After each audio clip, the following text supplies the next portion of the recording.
Baik, untuk materi yang pertama yaitu pengertian, yang dimana sistem moneter Islam adalah seperangkat aturan dan prinsip ekonomi yang diatur oleh hukum syariah dalam mengelola peredaran uang dan kestabilan ekonomi. Yang mana juga fokus utamanya dari sistem ini adalah untuk menciptakan keadilan dalam transaksi ekonomi dan menghindari praktik-praktik yang dapat merugikan seperti riba, spekulasi, dan ketidakpastian. Materi selanjutnya yaitu prinsip-prinsip dalam sistem moneter Islam, yang dimana prinsip-prinsip ini didasarkan pada nilai yang selaras dengan hukum syariah.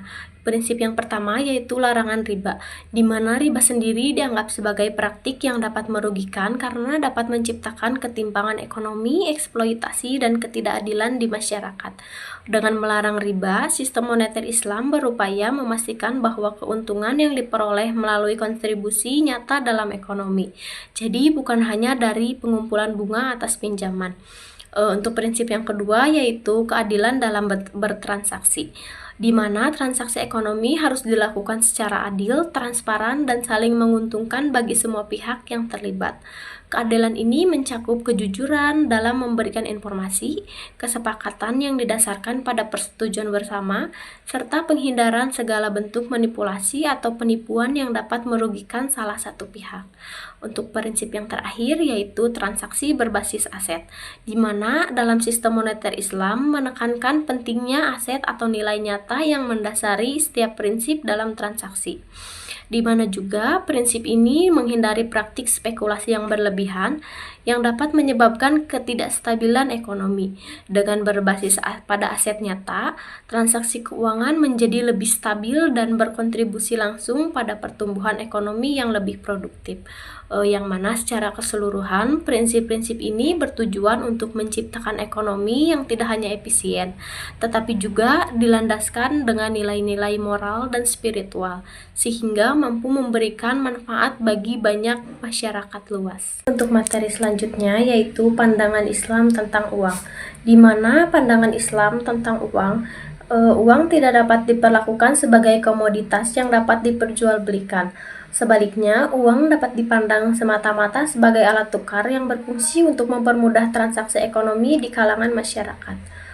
Peran uang sendiri dalam Islam bukan untuk dijadikan sumber keuntungan melalui aktivitas yang bersifat spekulatif atau riba, tetapi untuk mendukung kegiatan ekonomi yang lebih produktif.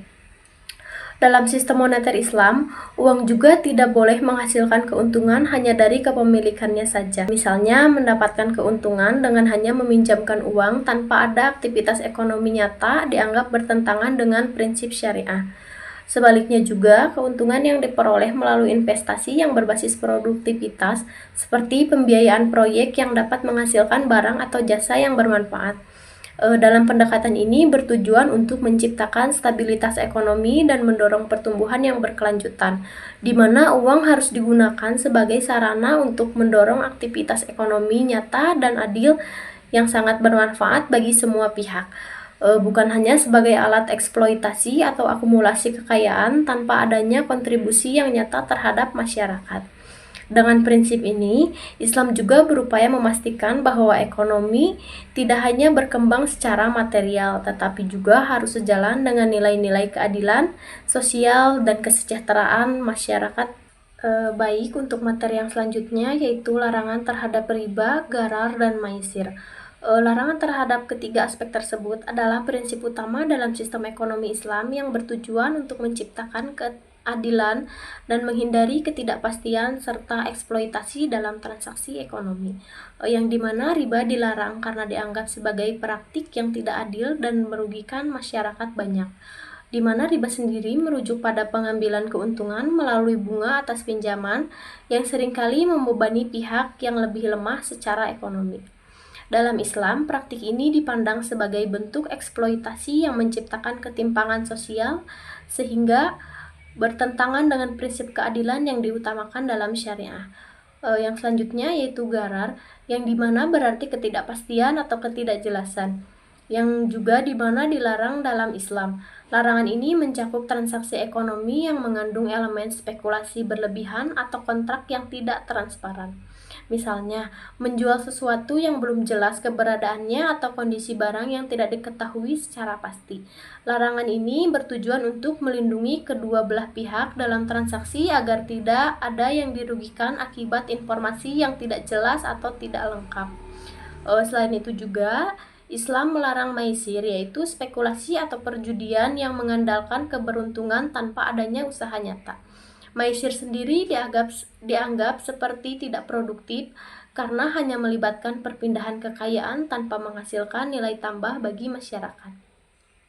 Yang mana praktik ini juga dapat menimbulkan ketidakstabilan ekonomi, menciptakan ketimpangan, dan mendorong perilaku yang tidak bertanggung jawab. Ketiga larangan ini adalah upaya untuk memastikan bahwa aktivitas ekonomi berlangsung secara adil, transparan, dan lebih produktif. Yang mana dengan menghindari praktik-praktik tersebut, sistem ekonomi Islam berupaya menciptakan tatanan ekonomi yang lebih stabil, berkelanjutan, berlandaskan pada nilai-nilai moral dan spiritual. Untuk materi yang selanjutnya yaitu sistem keuangan Islam dalam praktiknya, yang dimana sistem keuangan Islam dalam praktiknya dijalankan melalui berbagai lembaga keuangan syariah yang berkomitmen pada prinsip-prinsip syariah dalam setiap operasionalnya, yang mana lembaga-lembaga ini mencakup bank syariah, lembaga investasi syariah, dan institusi keuangan lainnya yang dirancang untuk memenuhi kebutuhan ekonomi umat Islam dengan cara yang sejalan dengan nilai-nilai Islam. Yang mana bank syariah sendiri merupakan salah satu pilar utama dalam sistem keuangan Islam. Bank ini beroperasi berdasarkan prinsip-prinsip seperti bagi hasil, yang menekankan keadilan dalam pembagian keuntungan antara pihak bank dan nasabah. Dalam skema bagi hasil ini, nasabah bertindak sebagai pemilik modal, sementara bank sendiri mengelola dana tersebut dalam aktivitas yang lebih produktif. Keuntungan yang dihasilkan kemudian dibagi sesuai dengan kesepakatan di awal. Sementara itu, bagi hasil baik bank maupun nasabah yang menyertakan modal mereka dalam sebuah proyek bersama, dan keuntungan dibagi sesuai dengan proporsi investasinya masing-masing. Selain itu juga, sistem keuangan Islam juga dapat menyediakan produk pembiayaan lain yang sesuai dengan prinsip syariah, di mana seperti bagi hasil dan ijarah. Bagi hasil adalah skema pembiayaan di mana bank membeli suatu aset dan kemudian menjualnya kepada nasabah dengan margin keuntungan yang telah disepakati di awal. Skema ini biasanya memastikan bahwa transaksi dilakukan secara transparansi dan adil. Sementara itu, ijarah merupakan bentuk pembiayaan berbasis sewa, yang mana bank menyewakan aset kepada nasabah untuk jangka waktu tertentu dengan biaya sewa yang telah disepakati sebelumnya. Lembaga keuangan syariah juga mengembangkan berbagai produk inovatif untuk memenuhi kebutuhan masyarakat modern seperti sukuk atau obligasi syariah dan wakaf produktif. Semua produk ini dirancang untuk memastikan bahwa transaksi keuangan tidak hanya menguntungkan, tetapi juga berkontribusi pada kesejahteraan sosial dan ekonomi umat banyak. Dengan menerapkan prinsip-prinsip syariah, sistem keuangan Islam menawari solusi yang adil, inklusif, dan berkelanjutan bagi masyarakat. Untuk materi yang selanjutnya yaitu pengertian sistem ekonomi moneter Islam, yang mana sistem ekonomi moneter Islam ini merupakan sistem keuangan yang dibangun berdasarkan prinsip-prinsip syariah Islam. Sistem ini dirancang untuk memastikan seluruh aktivitas keuangan dan ekonomi berjalan sesuai nilai-nilai Islam, yang mana menekankan keadilan, keseimbangan, serta transparansi. Salah satu ciri utamanya dari sistem ini adalah larangan terhadap praktik-praktik yang dianggap merugikan dan tidak adil seperti riba, gharar, dan maisir. Riba atau bunga dilarang karena dianggap sebagai bentuk eksploitasi yang merugikan pihak yang lemah secara ekonomi. Dalam pandangan Islam sendiri, keuntungan tidak boleh diperoleh semata-mata dari kepemilikan uang tanpa usaha nyata. Sistem ini juga melarang gharar, yaitu segala bentuk ketidakpastian atau ketidakjelasan dalam transaksi ekonomi. Ketidakpastian ini bisa berupa kontrak yang tidak jelas, spekulasi berlebihan, ataupun transaksi yang tidak transparan. Larangan ini juga bertujuan untuk melindungi semua pihak yang terlibat agar tidak merasa dirugikan. Nah, yang mana sistem moneter Islam juga menolak praktik maisir yang merujuk pada spekulasi atau perjudian. Maisir ini dianggap sebagai aktivitas yang tidak produktif karena hanya mengandalkan keberuntungan tanpa adanya usaha nyata, sehingga dapat dianggap untuk menciptakan kestabilan ekonomi dan ketimpangan sosial. Tujuan utama dari sistem ini adalah menciptakan distribusi kekayaan yang adil, menghindari eksploitasi, dan memastikan kesejahteraan sosial. Dengan menekankan pada nilai-nilai moral, sistem moneter Islam mendorong praktik ekonomi yang berlandaskan kejujuran, tanggung jawab, dan kemanfaatan secara bersama. Sistem ini tidak hanya mengatur mekanisme keuangan, tetapi juga mengarahkan masyarakat menuju pembangunan ekonomi yang berkelanjutan dan berkeadilan, yang mana dengan tetap menjaga integritas moral dan spiritual. Mungkin cukup sekian materi yang dapat saya sampaikan. Untuk selanjutnya akan dilanjutkan oleh rekan saya, yaitu Kartika Sari. Materi selanjutnya akan disampaikan oleh saya, yaitu contoh penerapan sistem moneter dalam lembaga keuangan syariah. Bank Syariah adalah salah satu contoh lembaga keuangan yang menerapkan sistem moneter Islam. Contoh produk keuangan syariah yaitu satu, muharabah, kerjasama bagi hasil antara pemilik modal dan pengelola usaha. Yang kedua, murabahah, pembiayaan berbasis jual beli dengan margin keuntungan yang disepakati. Musyarakah merupakan bentuk kemitraan bisnis di mana semua pihak terlibat dalam penyediaan modal usaha dan berbagi keuntungan serta resiko berdasarkan proporsi kontribusi modal. Yang keempat, ijarah, produk pembiayaan berbasis sewa-menyewa. Dalam skema ini, lembaga keuangan syariah membeli aset dan menyewakan pada klien dengan harga yang telah disepakati. Yang kelima, salam, kontrak jual beli yang dilakukan dengan pembayaran di muka produk atau barang yang akan diserahkan di masa depan. Selanjutnya yaitu dampak sistem moneter Islam terhadap stabilitas ekonomi. Sistem moneter Islam dengan fokus pada keadilan dalam transaksi bagi hasil dan larangan terhadap spekulasi memiliki dampak yang positif terhadap stabilitas ekonomi. Beberapa dampak signifikan dari penerapan sistem moneter Islam terhadap stabilitas ekonomi yaitu satu, mengurangi ketidakstabilan keuangan dengan melarang riba dan spekulasi berlebihan. Sistem moneter Islam dalam mencegah terjadinya krisis keuangan yang disebabkan oleh gelembung spekulatif dan utang yang tidak terkendali. Yang kedua, meningkatkan keadilan ekonomi. Sistem bagi hasil atau profit loss sharing dalam Islam mendorong terciptanya keadilan dalam distribusi keuntungan dan risiko antar pihak yang bertransaksi sehingga mengurangi pertimbangan ekonomi. Yang ketiga, mengembangkan sektorial, fokus pada transaksi berbasis aset nyata dan investasi produktif mendorong pengembangan sektorial yang pada akhirnya berkontribusi terhadap pertumbuhan ekonomi berkelanjutan. Yang selanjutnya, tantangan dalam penerapan sistem moneter Islam.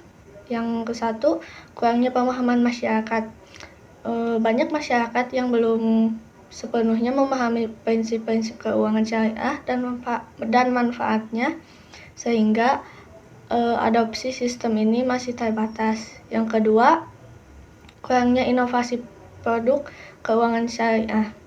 Dalam beberapa kasus, produk keuangan syariah masih kurang inovatif dan belum sepenuhnya mampu bersaing dengan produk keuangan konvensional.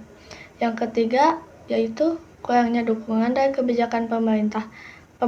Penerapan sistem moneter Islam memerlukan dukungan regulasi yang kuat dan pemerintah yang kuat dari pemerintah agar dapat mengembangkan secara optimal. Yang selanjutnya, upaya pengembangan sistem moneter Islam. Yang ke-1 ada edukasi dan sosial. Meningkatkan pemahaman masyarakat dan perilaku ekonomi tentang keuntungan dan keunggulan sistem moneter Islam melalui kampanye edukasi atau sosialisasi. Yang kedua, inovasi produk syariah.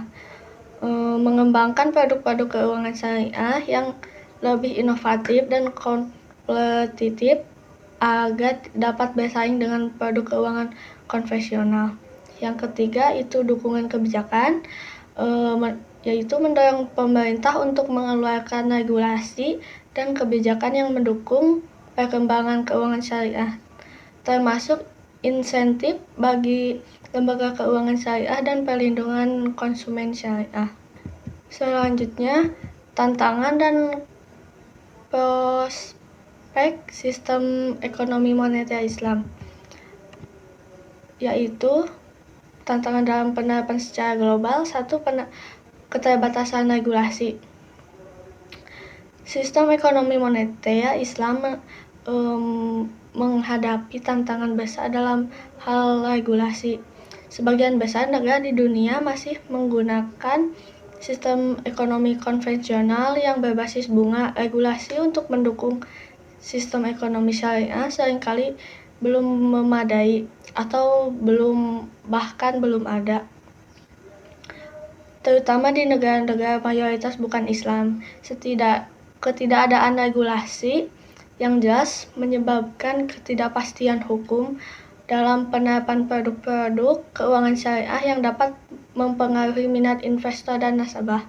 Yang kedua, kurangnya infrastruktur yaitu infrastruktur yang mendukung sistem ekonomi moneter Islam masih terbatas, baik dari segi teknologi, jaringan bank, maupun lembaga keuangan yang mengoperasikan sistem syariah. Di banyak negara, bank syariah masih beroperasi secara terbatas dan belum sepenuhnya berintegrasi dengan sistem perbankan konvensional. Hal ini mengakibatkan minimnya akses masyarakat terhadap produk-produk keuangan berbasis syariah serta lambatnya pengembangan ekonomi moneter Islam. Yang ketiga, kesenjangan pengetahuan. Pemahaman tentang prinsip-prinsip ekonomi Islam dan sistem keuangan syariah di kalangan masyarakat luas, termasuk di negara-negara mayoritas Islam, masih rendah. Hal ini tidak hanya berlaku di masyarakat umum, tetapi juga di kalangan konvensional keuangan dan regulator. Kesenjangan pengetahuan ini membuat penerapan produk keuangan syariah kurang optimal, karena masih ada kebingungan terkait mekanisme operasional dan perbedaan dengan sistem konvensional. Yang selanjutnya, prospek pengembangan di masa depan. Yang ke-1 adalah digitalisasi sistem ekonomi syariah, yaitu di era digital, ekonomi syariah memiliki peluang besar untuk mengembang melalui pengetahuan teknologi. Digitalisasi memungkinkan produk-produk keuangan syariah diakses lebih luas oleh masyarakat global tanpa terbatas oleh infrastruktur fisik perbankan. Platform vintage finansial teknologi berbasis syariah dapat menjadi jembatan untuk memperluas jangkauan layanan keuangan Islam seperti pembayaran zakat, wakaf, atau investasi berbasis bagi hasil, mudharabah atau musyarakah. Aplikasi digital juga memungkinkan transaksi lebih baik. Yang lebih penting dalam menjaga prinsip syariah, terutama dalam menghindari ketidakpastian dan riba. Yang kedua ada vintage syariah, yaitu vintage syariah menjadi sektor yang sangat menjanjikan di masa depan. Vintage memfasilitasi transaksi keuangan yang cepat, efisien, dan sesuai, merambah ke sektor crowdfunding berbasis syariah, di mana masyarakat dapat berinvestasi atau mendanai proyek yang sesuai dengan etika Islam. Selain itu, vintage juga dapat mempercepat proses edukasi tentang ekonomi syariah dengan menyediakan platform yang mudah diakses oleh masyarakat luas. Teknologi blockchain juga berpotensi untuk diintegrasikan dalam sistem syariah, terutama untuk memastikan transparansi dan kejelasan kontak-kontak keuangan. Yang ketiga yaitu kolaborasi internasional. Dengan meningkatnya minat global terhadap keuangan syariah, banyak peluang kolaborasi antara negara-negara mayoritas Islam dan mayoritas non-Islam. Negara-negara yang ekonominya maju yang ingin memanfaatkan potensi besar keuangan syariah dapat mengadopsi beberapa prinsip ekonomi Islam dan memfasilitasi pertumbuhan industri ini melalui kerjasama internasional. Beberapa negara seperti Inggris, Jepang mulai mengembangkan regulasi yang mendukung perbankan syariah dan produk keuangan syariah yang menunjukkan bahwa sistem ini tidak hanya relevan di negara muslim tetapi juga di pasar global. Baik, untuk kesimpulannya, sistem moneter Islam merupakan sistem keuangan yang berlandaskan pada prinsip syariah dengan fokus utama pada keadilan, keseimbangan, dan transparansi dalam transaksi ekonomi, yang mana sistem ini melarang praktik riba, gharar, dan maisir, serta menekankan penggunaan uang sebagai alat tukar, bukan hanya sebagai komoditas untuk keuntungan semata. Dalam penerapannya, sistem ini mengedepankan investasi berbasis produktivitas melalui prinsip-prinsip seperti musyarakah, murahabah, dan ijarah. Keunggulan sistem ini terletak pada dampaknya yang positif terhadap stabilitas ekonomi, pengurangan ketidakstabilan keuangan, peningkatan keadilan ekonomi, dan pengembangan sektor real, yang mana penerapannya dihadapkan pada tantangan seperti kurangnya pemahaman masyarakat, inovasi produk keuangan syariah, dukungan kebijakan pemerintah, serta keterbatasan regulasi dan infrastruktur. Yang mana untuk upaya pengembangan mencakup edukasi, inovasi produk, dukungan kebijakan, dan digitalisasi sistem ekonomi syariah, termasuk dengan pengembangan fintech syariah yang berkolaborasi secara internasional. Dengan prospek yang cerah, sistem moneter Islam dapat menjadi alternatif solusi untuk menciptakan keadilan dan keberlanjutan dalam ekonomi global.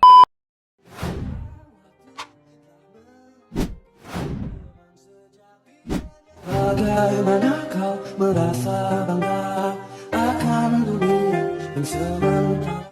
Thank you everyone! Thank you Elmar! Boom!